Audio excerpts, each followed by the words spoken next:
right before the break, we were asking whether um, when animals are directing helpful behavior towards kin, how are they recognizing their kin? Are they doing it just through a learned signal?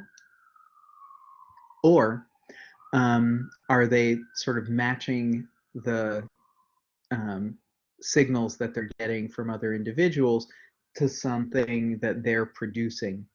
Um, so it's not something that they can learn or imprint on. Um, so this has been studied in Hemelipistus riamari, the desert isopod. Isopods, you might remember from intro, are crustaceans.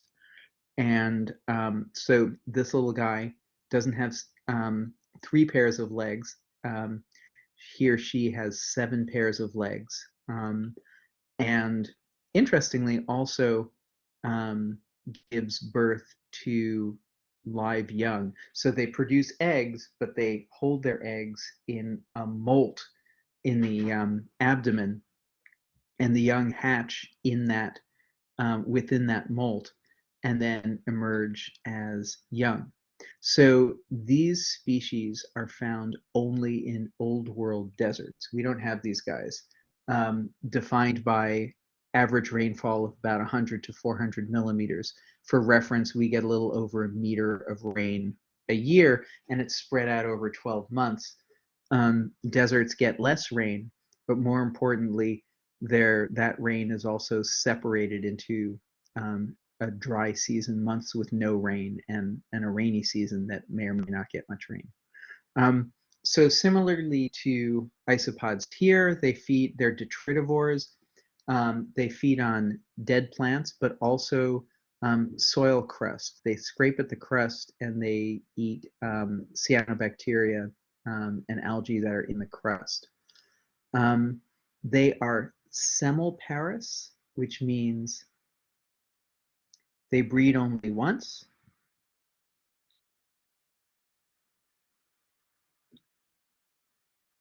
In their lifetime.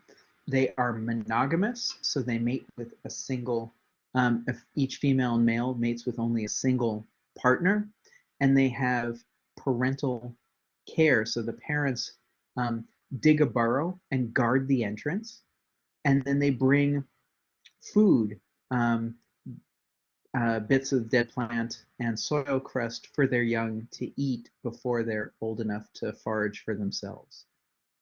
Um, so their entire life cycle is centered around these family burrows. Each year, they only live for like about 15 months. Each year, the young from the previous year emerge and walk maybe just a few meters up to thousands of meters before either starting their own burrow or fighting their way to get accepted as a mate of someone else who's already started their burrow. Um, the burrow is dug and it's also guarded by the entire family. In the beginning, one of the parents has to guard the burrow entrance, but as the young get bigger, they can take turns guarding the burrow entrance. And what only family members are allowed to enter the burrow.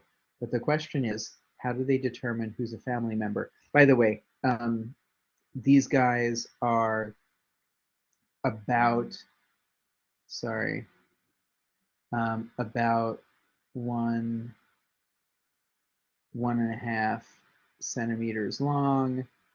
Sometimes they can be longer. They can be over 2 centimeters, and they weigh about 250 milligrams. So they're about the size of a bee.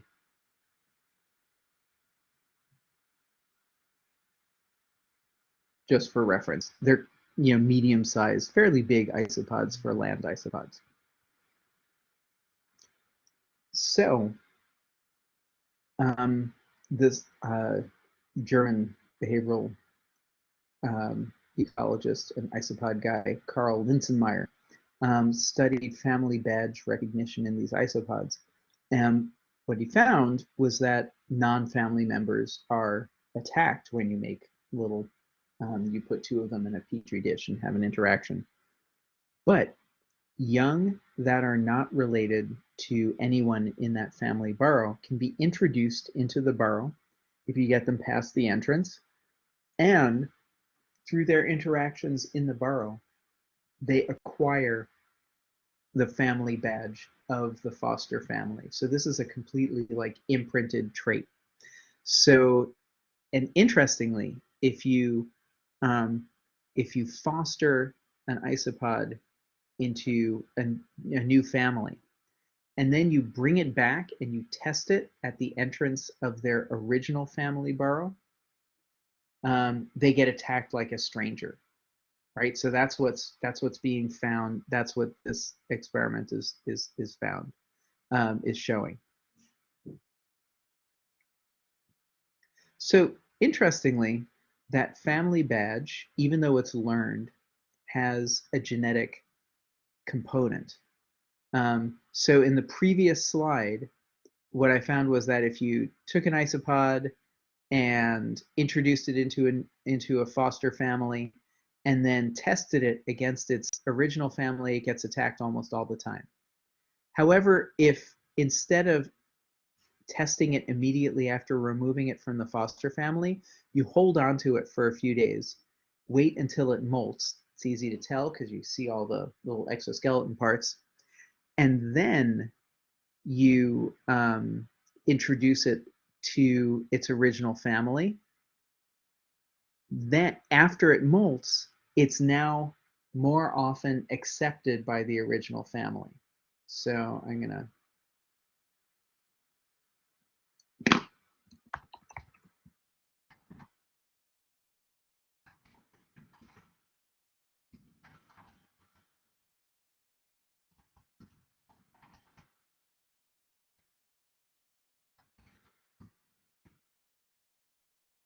um,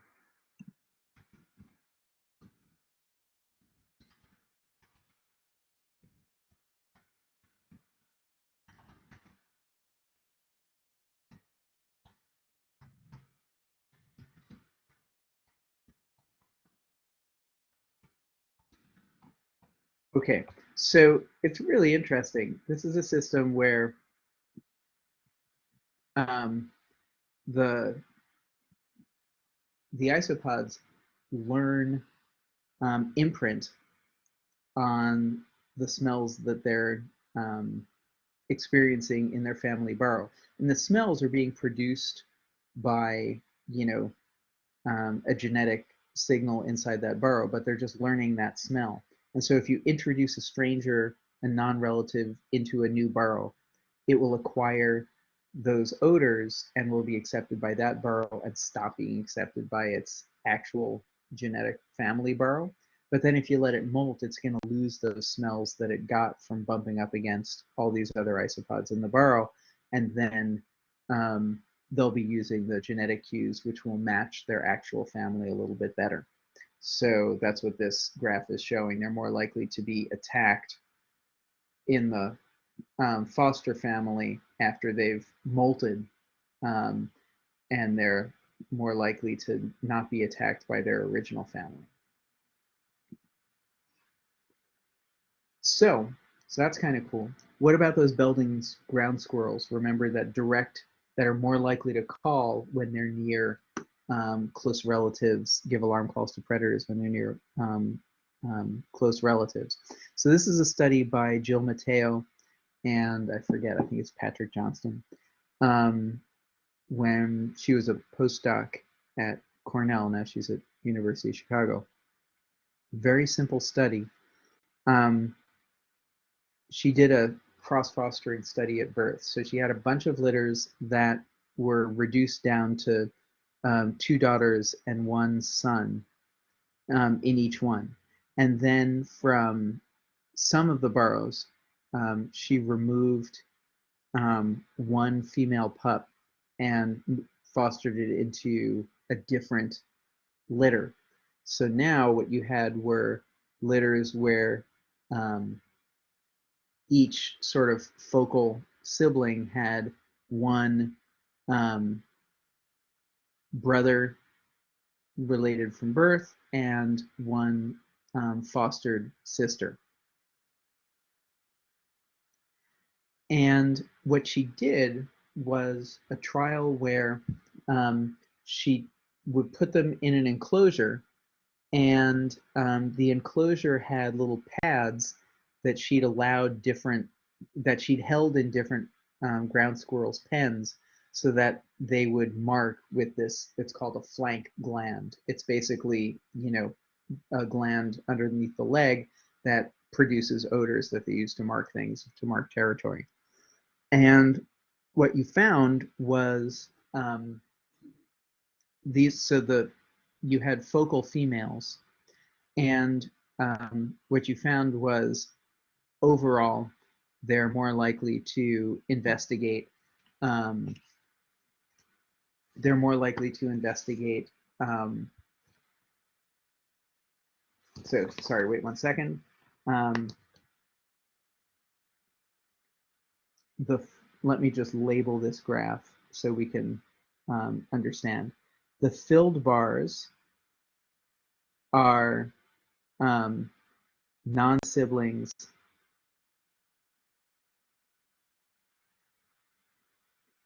reared together. And the open bars are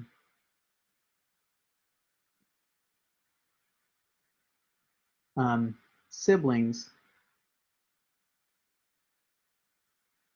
reared apart. And the hatched bars are kind of the interesting thing, because these are the non-siblings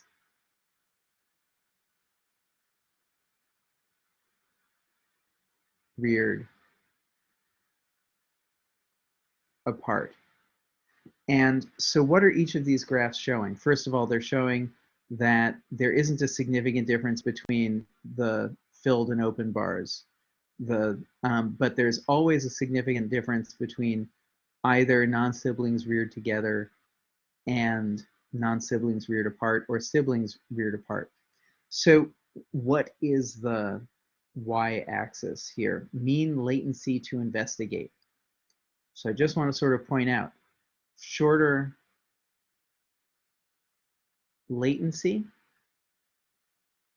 means they're much more interested in that smell, means much more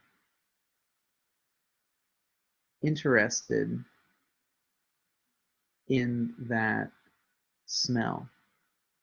And so what this study is showing is, if you grew up together, if you were fostered with a pup, you learn its odor, and it's not new or surprising.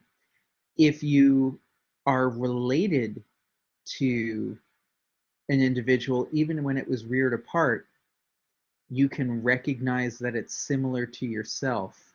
So both of these, either fostered, so both of these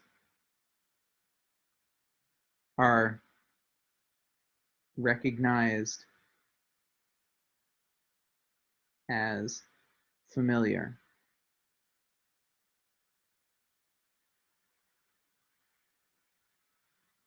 Only the non-siblings reared apart are treated as new, something that needs to be investigated.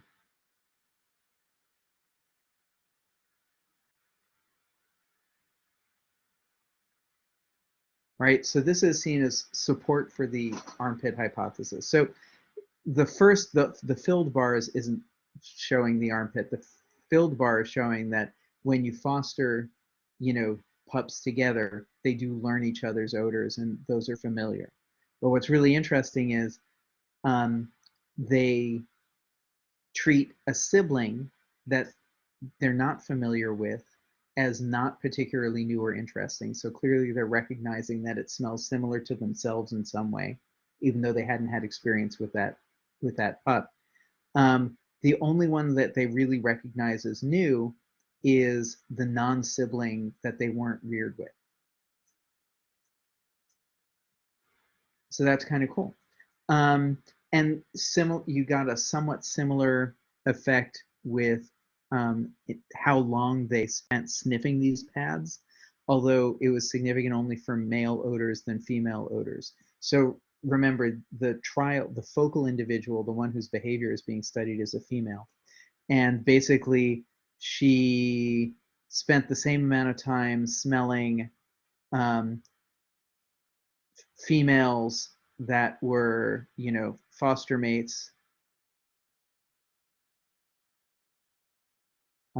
unfamiliar sibs,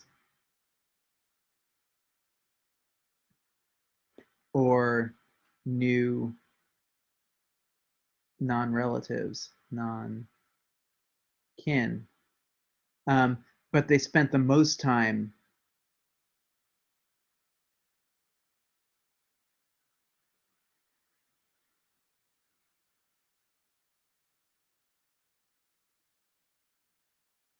sniffing unfamiliar, unrelated males.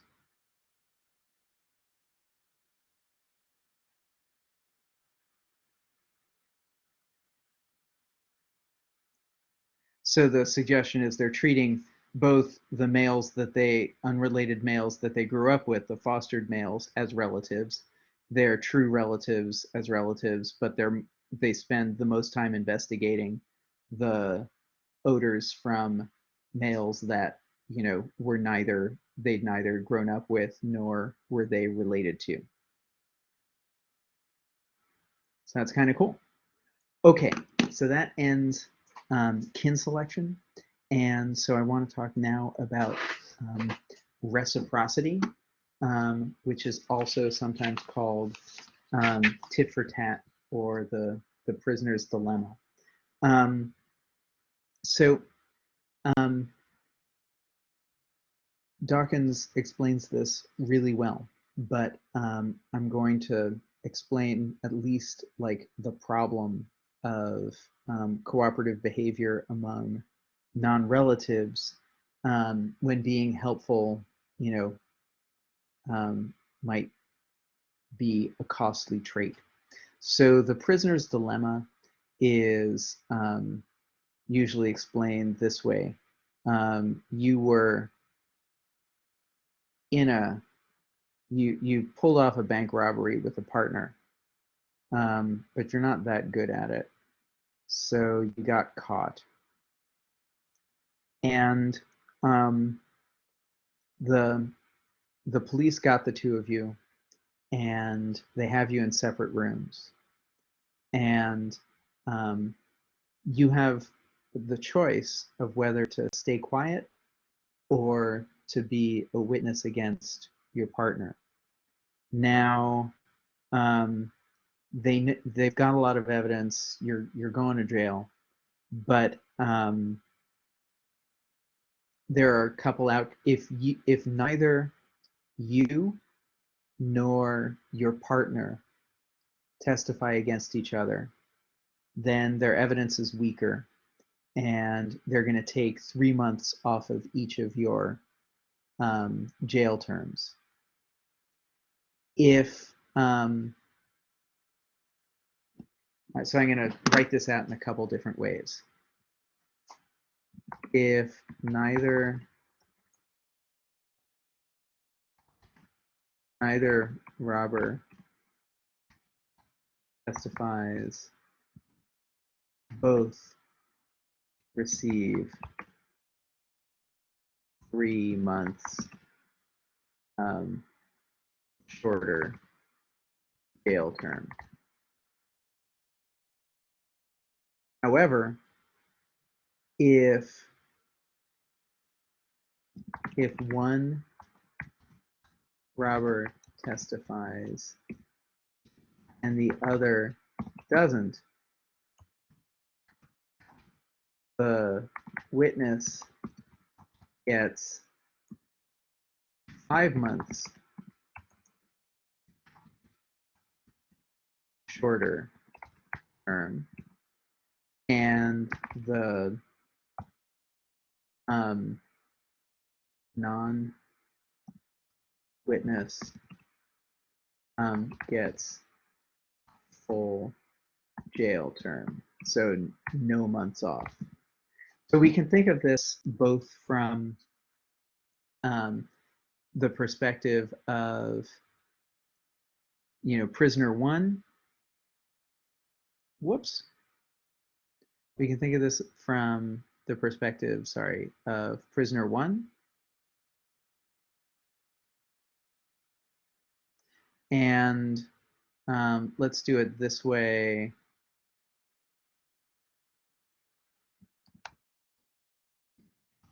Prisoner two.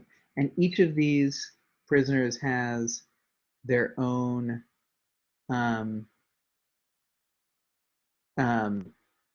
they're going to make an action, and then so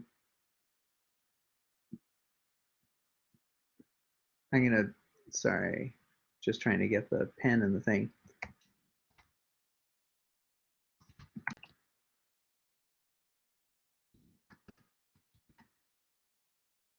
So when I say cooperate, I mean cooperate with the other prisoner. So here's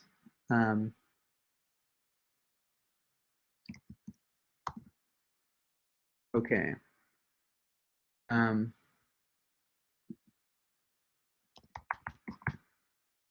you can cooperate or you can defect from the other prisoner.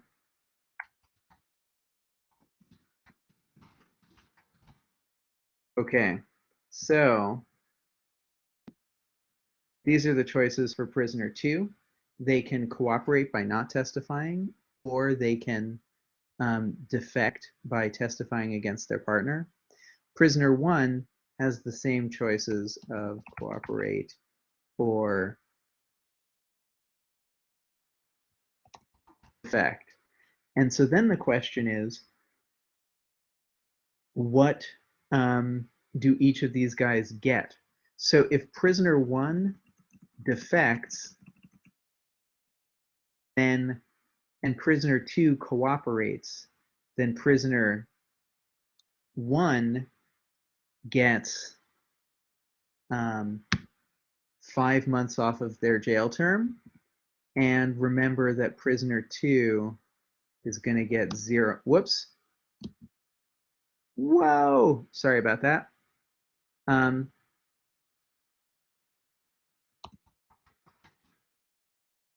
Then prisoner one is going to get 5 months off of their jail term. If prisoner one defects and prisoner two defects, so they each testify against each other, they each get 1 month off of their prison term for turning the other one in. So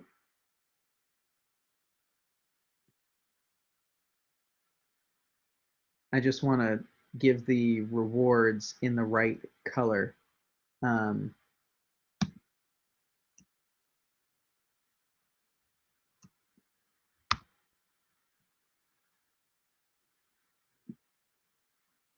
Okay, so whoops. Sorry. It's taking a second, but it'll be nice to have a clearer. So I'm just going to do little dividing lines so that we can kind of see who's getting what.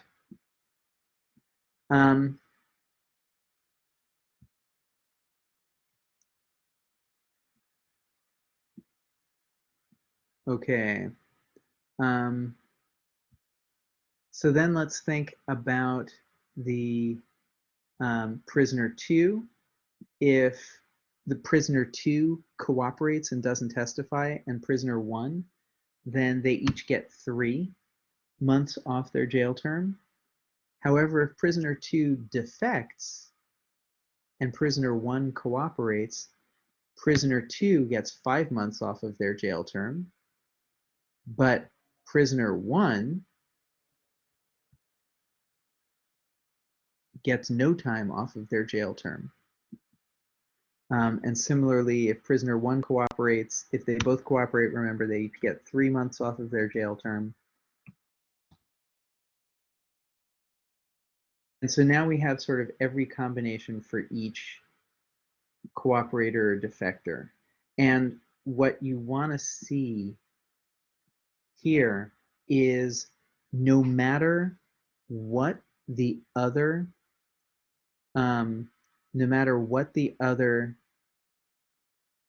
bank robber does, you will get a higher reward for defecting. In other words, if prisoner 2 cooperates, prisoner 1 does better by defecting because 5 is greater than 3. If prisoner 2 defects, prisoner 1 does better defecting because 1 is greater than 0. So this is the dilemma. Everyone would do best if they both cooperated. However, no matter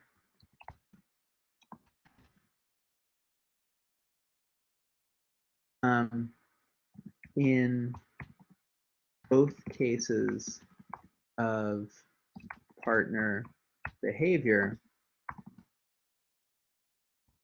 defect gives higher reward. So if partner 2 cooperates, 5 is greater than 3. Sorry, prisoner 1 should defect. If prisoner 2 defects, well, 1 is greater than 0, so prisoner 1 should still defect. However, note that the average fitness of a pair of cooperators is much greater than the average fitness of a pair of defectors, right? The average fitness of a pair of cooperators is 3. The average fitness of a pair of defectors is 1. However, the individual benefits to defectors will always be greater than cooperators. And because of that, the prediction is that everyone should defect. And the interesting thing is, in human behavior, humans don't act rationally and don't act selfishly. I mean, they might act cruelly in many contexts, but people often act not in their own best interests. And so understanding how that can be possible is, it'll be a chunk of this course. But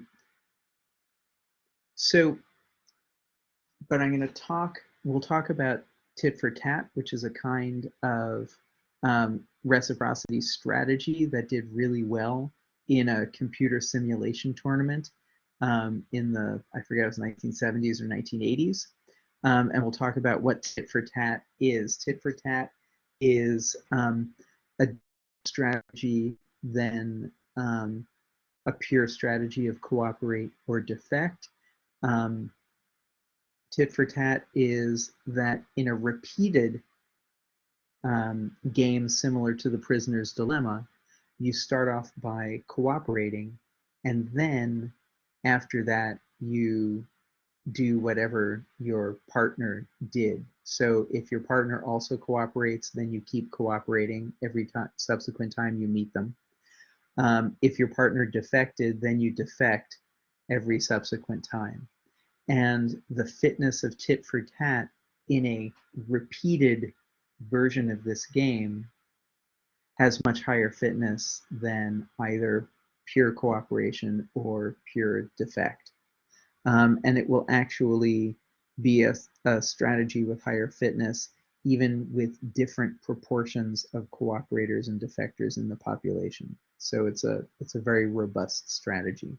So one question is, um, do we see something like tit for tat? Do we see something like reciprocity in nature? And unlike kin selection, there are very few examples of reciprocity in nature. So some of the conditions necessary for reciprocity, um, might have just heard it for reciprocity. Whoops, sorry, the wrong one. Um,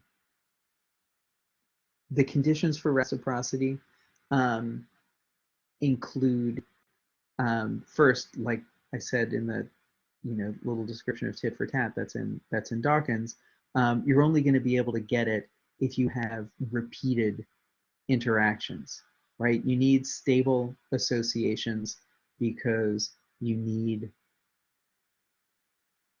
um, opportunities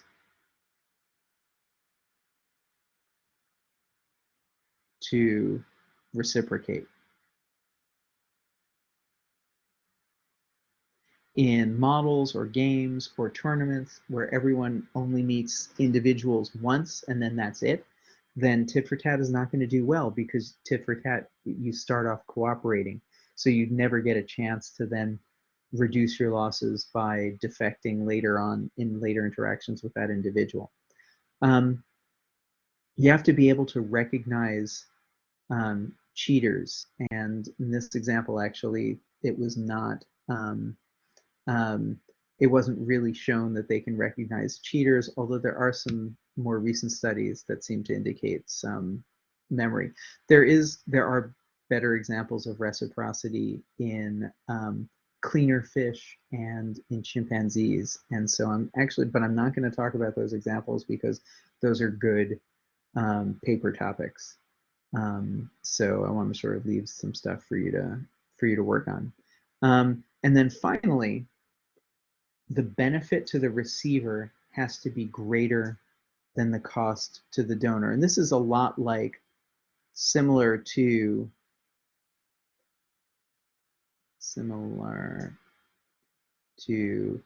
RB greater than C.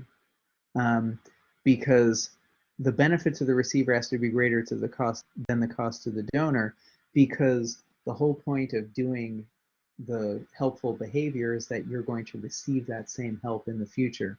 If that help is not as large as the cost to you, then it's never going to be worth it, even if it's paid back, right? So the benefit to the receiver has to be greater than the cost to the donor, because so that if in the future you receive that same help, you've received more help than it cost you to give that help earlier.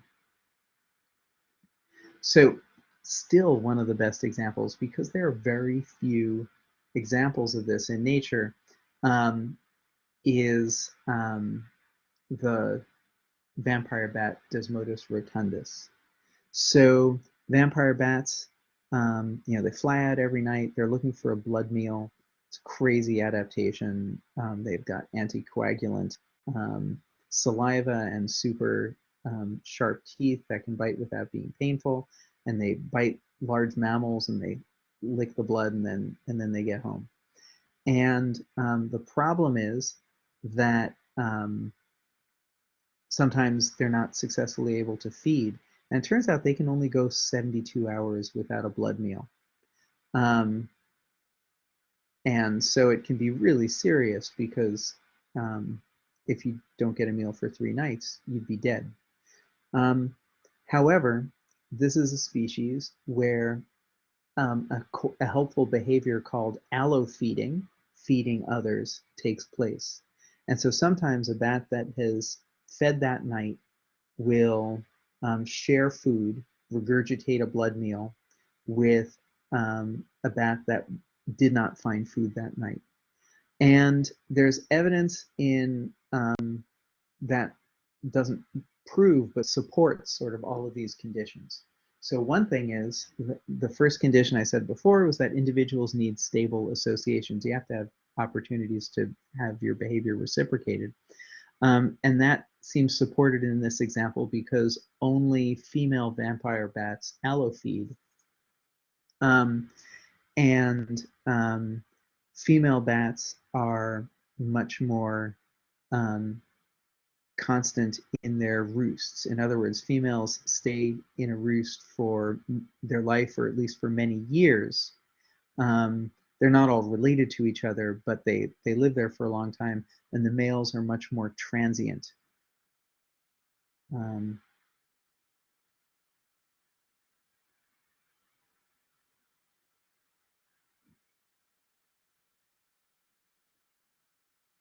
so only female vampire bats allofeed, and also female bats are much more stable in their associations because they stay in a roost for several years.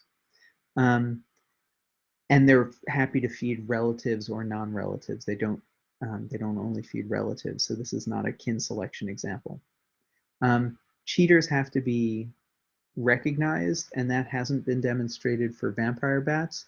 However, they're much more likely to allofeed roost mates than non-roost mates. So it's actually, this is like, I'm just going to actually just say this is not great evidence.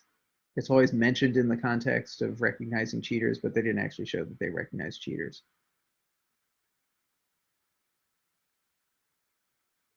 But the reason why this example is in every textbook is that it was really elegantly shown that the benefit to the receiver is greater than the cost to the donor. And this can be seen by sort of looking at the pattern of weight loss in and weight gain from a meal. And it's an optical illusion. You can't really see it, but this line, um, the weight loss of the donor who fed that night is the same as the weight gain to the recipient who was given the blood meal. However, um, weight loss is faster um, shortly after feeding. So you could also think of this as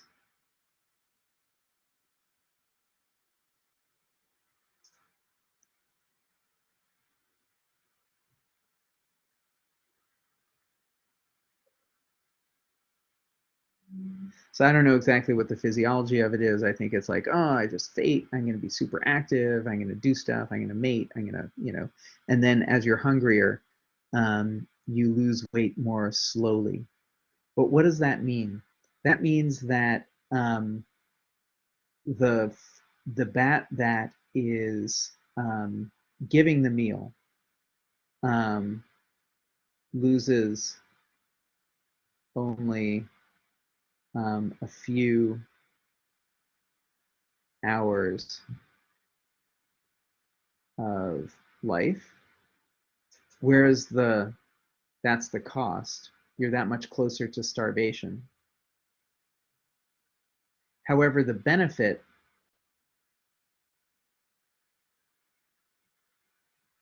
is that you can live another day to get a blood meal.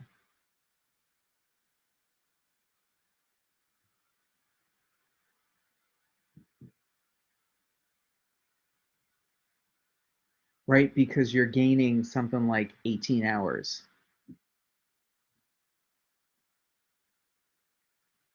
So the delay of death for the receiver is much greater than the loss of life for the donor. The donor doesn't like lose a whole day in terms of getting closer to starvation. The donor still has 2 full days to forage, and the receiver gets 1 extra day to forage.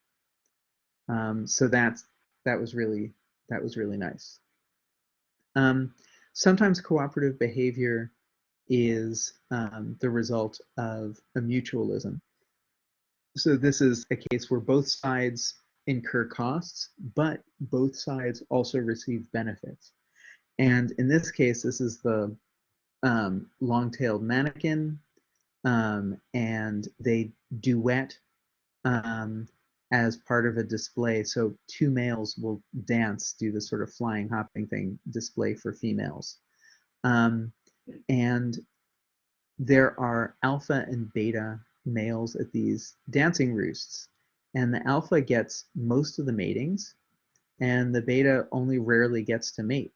So the question is, why does the beta help the alpha attract females? And so it's possible that maybe they're related to each other and there's a kin selection benefit. However, McDonald and Potts did DNA fingerprinting and paternity analysis and found that no, the beta and alpha are not related to each other. It's possible, I mean, they asked also, is this reciprocity? Well, the alpha and betas were banded, and so they observed, did they take turns dancing? And they don't. They never switch places. So then the question is, maybe there's a direct fitness benefit or cost for each of these guys. And so this was a long-term study. This is more than just a PhD because it took years to demonstrate this. First of all, they found that betas occasionally get to mate. So there's this slight direct benefit. And this is also small direct benefit. This is also a small, for the beta, it's also a small cost for the alpha. However, what they found, and it took, like I said, 13 years at least for this study, they were able to document 11 changes in dance sites. So these birds have very high survival. They live pretty long. What they found was that 11 out of 11 new alpha dancers had been betas at that site. So what the betas are playing this long game.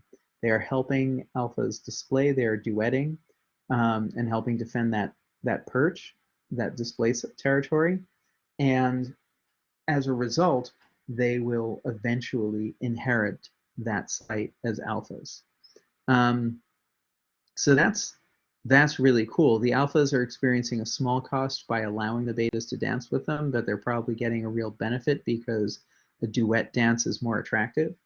And the betas are inheriting that site. And what's interesting is the attractiveness, the ability to attract females seems to be highly site dependent, which suggests that beta males can't just dance at any old perch, right? There's some sites that happen to be better and others that are worse, and probably a bunch that wouldn't work at all. So that's kind of interesting and cool. That's what the take home of this graph is, because the mating success, the attractiveness of a territory for a dancer is highly correlated with how attractive that site was for the predecessor. Okay. There are also examples of manipulation leading to helpful behavior, and probably one of the best examples is brood parasitism, which also gets studied in this was studied by David Lottie, who's in this department, although I feel like he's doing less on brood parasitism now. That was more graduate and postdoc work, because he was looking at firefinches.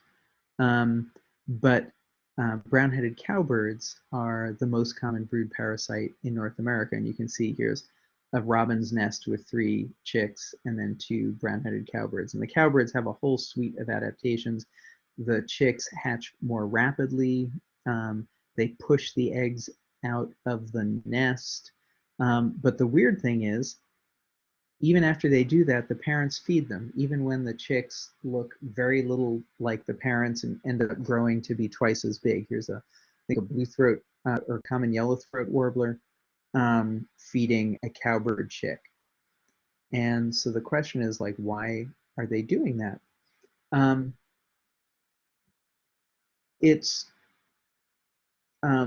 possible that the reason why cowbirds are able to successfully manipulate is because habitats have been disturbed and they now have access as an edge species to birds that used to not be exposed to cowbird parasitism at all, to birds that used to live in large areas of undisturbed forest.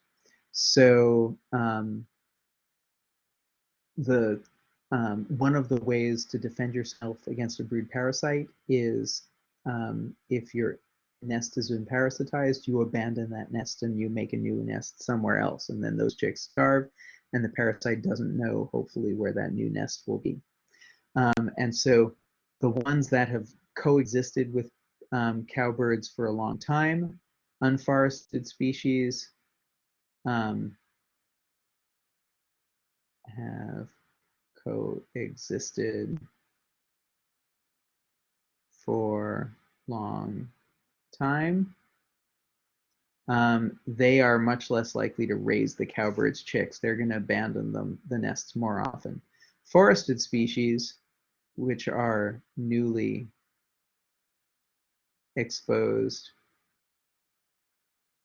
to cowbirds, are much more vulnerable. They just keep staying at that nest, and they don't desert the nest, and they end up losing their chicks and feeding the parasites' chicks. Parasites can be quite specialized, not in the cowbirds in the US that are kind of generalists, but there are genetic subspecies called gentes in European cuckoos that parasitize different species, and their eggs have evolved to match the colors and patternings of their hosts. So they have mimetic eggs, eggs that look a lot like specific hosts. And interestingly, there's variation. Some hosts discriminate, so they'll, like the non-forested species with the cowbirds, they'll abandon the nests when they have cuckoo eggs, and some don't. And there's variation in discrimination both within and among species. So this is an active area of research. A professor who's now at University of Illinois, but used to be at Hunter, studied brood parasitism and different strategies of parasites and hosts, Mark Hauber, and still is looking at that along with a whole bunch of other behavioral ecology questions. So one way to look at parasite acceptance is that there's a compromise between rejecting parasites' eggs, or if you're too quick to reject parasite eggs, you might mistakenly reject your own egg. And then there's also, there are many hypotheses, so I'll just mention one other, which was that they thought maybe there was the mafia hypothesis that the parasites were predating nests that got rid of the parasite egg. And there's not great evidence for that, but there is good evidence for trade-offs of rejecting your own egg. So this is an experiment done with willow warblers. Willow warblers are species that recognize and remove cowbird eggs. And so in this study, a model egg was put in that was either both the same size and color as willow warbler eggs, or a different color but the same size, or different size but the same color. And what they asked was, how does this affect the likelihood of rejecting your own egg? And so what they found was, um, if the mimetic egg was the same size and color, then most of the time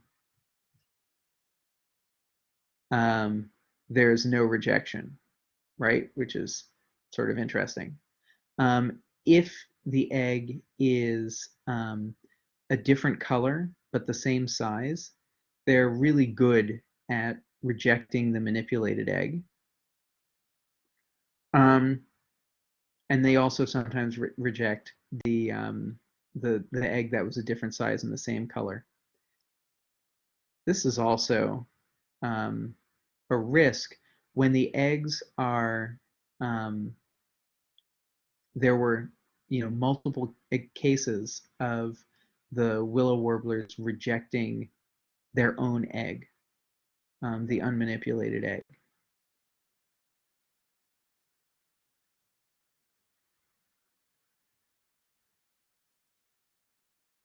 So what did this study show?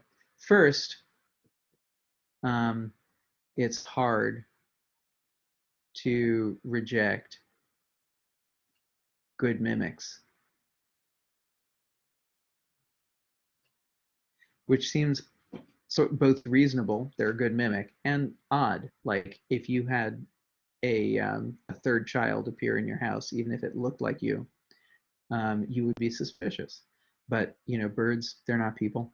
Um, and then this is also showing that there is a risk of re- knocking out, of removing your own egg in a species that is able to reject cuckoo eggs.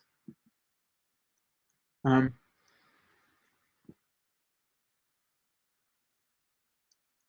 the last example that I wanted to talk about was the example of infanticide in actually in a whole bunch of species, but it's been studied in primates, in lions, and in Stegodipus lineatus spiders. It's seen in a number of species.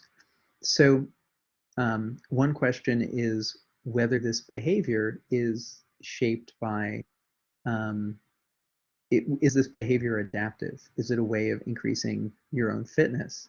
Um, And so when it was observed and described in, I think, Hahnemann Langers, that's what most of this study is going to be, but then it got much more broadly studied in primates. There were two primary hypotheses. One was that this was a pathological behavior that was brought about by overcrowding. Um, and in contrast, and this is in the late 60s, early 70s, Sarah Hrdy argued that this was this was an alternative reproductive strategy, that males were being selected to kill infants other than their own because it makes the females receptive earlier and gives them an opportunity to mate while they can control a mating population. So, you know, Hahnemann Langers were studied by sort of both behaviorists, Phyllis and Jay Dolinow, in the 1960s, and then later studied again by Sarah Hrdy in the 70s. Um, so uh, the Dolinows, described infanticide and interpreted it as a pathology of overcrowding. Sarah Hrdy made predictions about where you should expect to see more or less infanticide, and then asked whether those patterns were sort of supported by observation. So Hrdy predicted that infanticide should only be directed towards non-relatives, like not towards your own children. Um, it should occur shortly after group takeover because that's when males will have the longest possible amount of time for females to come back into sexual receptivity and be able to mate. Um, and females should become fertile sooner following infanticide than not, because if there isn't any benefit in terms of increased mating opportunities, then it shouldn't be favored. Um, and all of these predictions were met in the two populations that she studied. But still, this is just like, two studies in one species. Um, so um, what's interesting is that um, uh, infanticide had not been observed in earlier studies of low density populations. And that was the main argument for the Dolonaus that it was just an artifact of density. Um, however, you can't, you know, this is one of those cases where you really can't answer the question without a replication. So why might you not have seen infanticide in low density populations? I'll leave that open.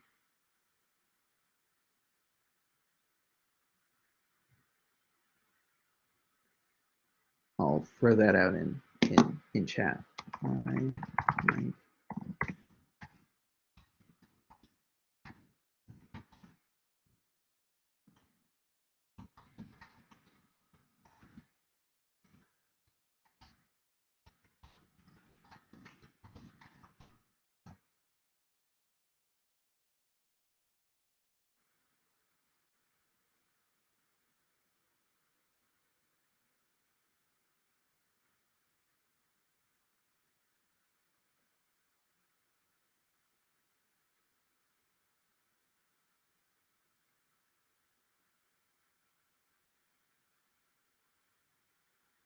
um,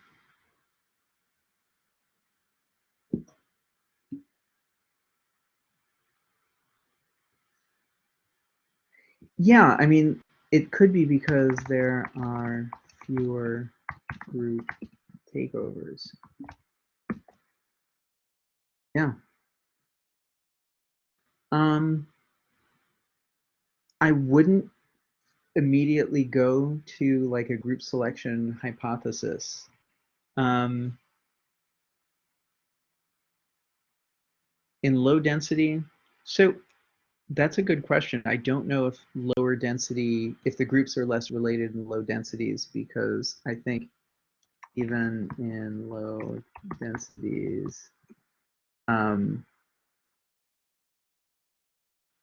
uh, males leave groups, females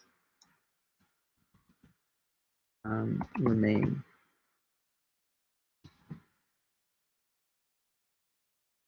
Yeah, I mean, they might just not have seen as many. I think it's that they might not have seen as many group takeovers. But the answer is actually to try to don't just study it in one species, study it in a whole bunch. And so one replication that was carried out also in langurs, but the next slide will be a whole bunch of other species, is that infanticide was observed in low density populations. You just have to study them for longer. And DNA fingerprinting showed that unrelated infants were um, um, were the victims of infanticide. So that matched one prediction that Hurdy made, but they actually didn't have DNA testing in the 70s, so they couldn't have proven it. Um, and then they also got good data showing that the interbirth interval is shortened by infanticide. Um, and so if the infant survives, it takes close to 3 years before a female will breed again.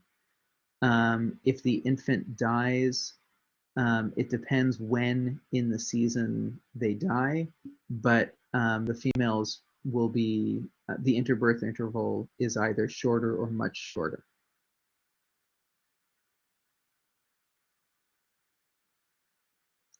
And in fact, infanticide has now been observed in 31 primate species. And it's been observed in wild non-human primates. The langurs are an interesting example because they're kind of urban monkeys. They have sort of a protected position. You're not allowed, they aren't hunted, and so their population has sort of grown, although they're also sort of dependent on humans. But some species have been infanticide has been observed in captivity and also in wild populations. So highly manipulated and also natural populations. Um, Infanticide has now been observed in about 6% of all primate species, and now it's been studied so much that we can make generalizations that, yeah, it's typically by immigrant males towards an unrelated offspring. And in many species, it's been shown to result in a fitness benefit, earlier mating, and a higher probability of mating in multi-male groups. So the sort of benefits have been shown, and the sort of selectivity of the behavior only towards non-relatives, and associated with group takeovers or recent immigration into a group, is all consistent with the behavior being with the behavior being a result of selection to increase reproductive success.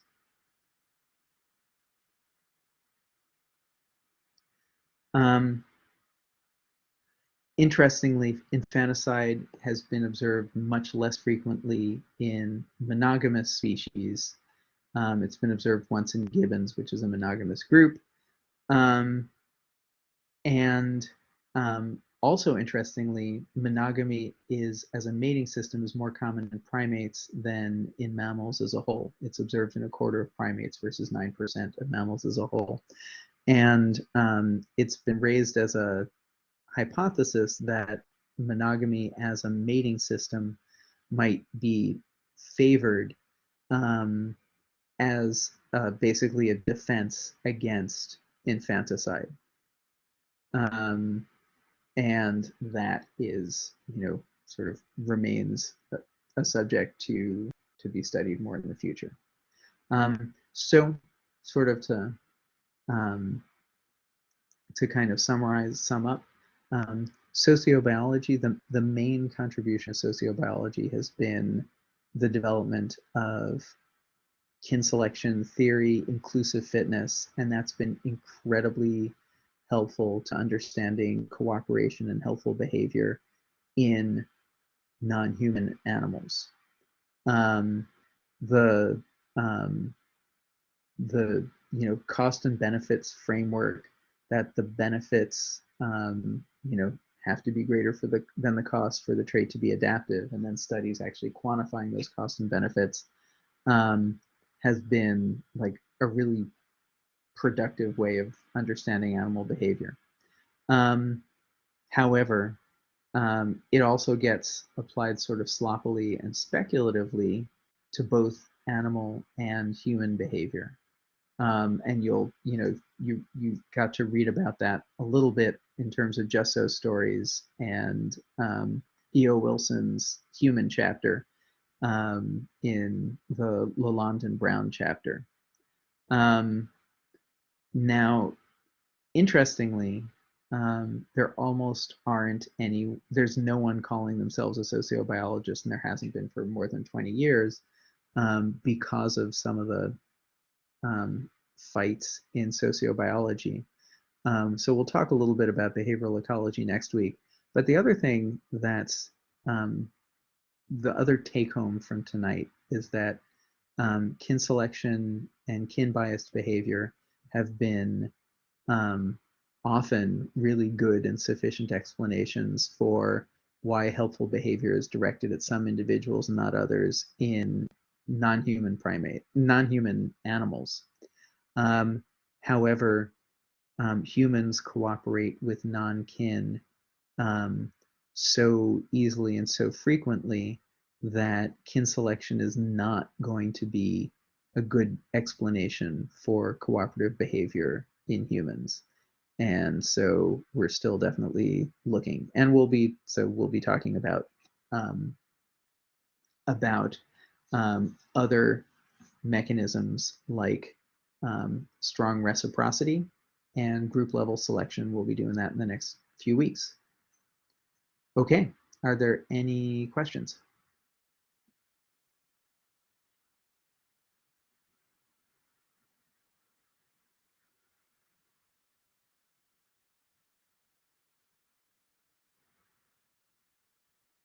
Okay, I will get the study questions for the heritability quiz up tonight.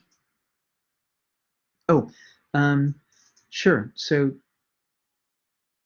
humans cooperate with non-relatives um, all the time. And in fact, as you can guess, like culturally, we actually often look down. Cultures differ, but some cultures look down on cooperation directed only towards relatives, right? We call it nepotism and we think it's crappy. And like we don't like businesses and politicians who only help their own family, right? So we have, in some ways, even though we have some cultures that, highly prize cooperation within families, we have other cultures where, at least in some parts of life, we really look down on it, and we prize and look favorably, and are much more likely to cooperate with people that we think will treat everyone fairly and not just favor their relatives, right? So human cooperation is not exclusively directed towards kin, which means that kin selection is not going to be a great explanation of behavior in humans. Dawkins, and then other people that we haven't talked about that much, you might think of like Cosmides and Tooby or whatever. Dawkins thinks that kin selection probably did drive human behavior, and it's just that we haven't lived in non-kin groups long enough for evolution to fix this mistake, right? Because that's what Dawkins is saying. Cooperative behavior in humans is a non-adaptive mistake that we should encourage. Um, but I am arguing, and we'll be arguing in the next weeks, that kin selection just is probably not the driving selective force for cooperation in humans. We're going to have to look for something else. Yep, the quiz will take place during class time next week. And before I forget it, I'm going to upload review questions, um, which I have. So take a look in Blackboard right after lecture.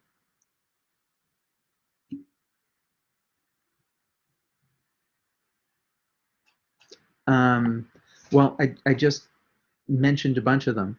Um, we make armies and we don't um, join armies only of relatives. We don't join armies to defend our relatives.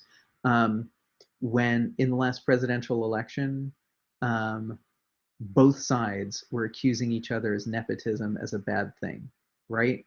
You know, Trump was saying Biden is corrupt because he was getting jobs for Hunter that were undeserved, and you know, Democrats pointed out that you know Ivanka Trump had received like $700,000 one year as a consultant for doing nothing that anyone knew about, and other people, were um, you know, would point out that, much of Donald Trump's business success came because his dad bailed him out numerous times. One time, a casino in New Jersey was going to go bankrupt, and so Trump had, elder Trump, Fred, had one of his associates buy like $7 million in chips and never cashed them in. So in the last presidential election, both sides were accusing each other of nepotism as a bad thing. Um, if you know, directing favorable um, uh, directing favors towards your close relatives was considered like a good thing in society and an acceptable strategy in all contexts, then it wouldn't be brought up as an accusation so often in politics or business. Um, so those are just a few. But we cooperate with non-relatives all the time. Every time we pay taxes, we're paying taxes so that government can support services for not just our close family, but for 330 million other people in this country, or 8 million people in the city, right? Um, all of the work that we do to support communities, much of it is not directed towards family. I'm not saying that families aren't important. I'm not saying that parents don't take care of their young and pay for school and invest a tremendous amount in them. But there are some spheres, like your job, it would be considered bad for you to like take money from the cash register at home and give it to your children. Okay. Um, Great. I think the recording is saved. It comes up in about 10 minutes on Blackboard. You just remember to, when you go into collaborate, go to that little menu on the left, and instead of the sessions, click recordings, and they're all there. Okay. On that note,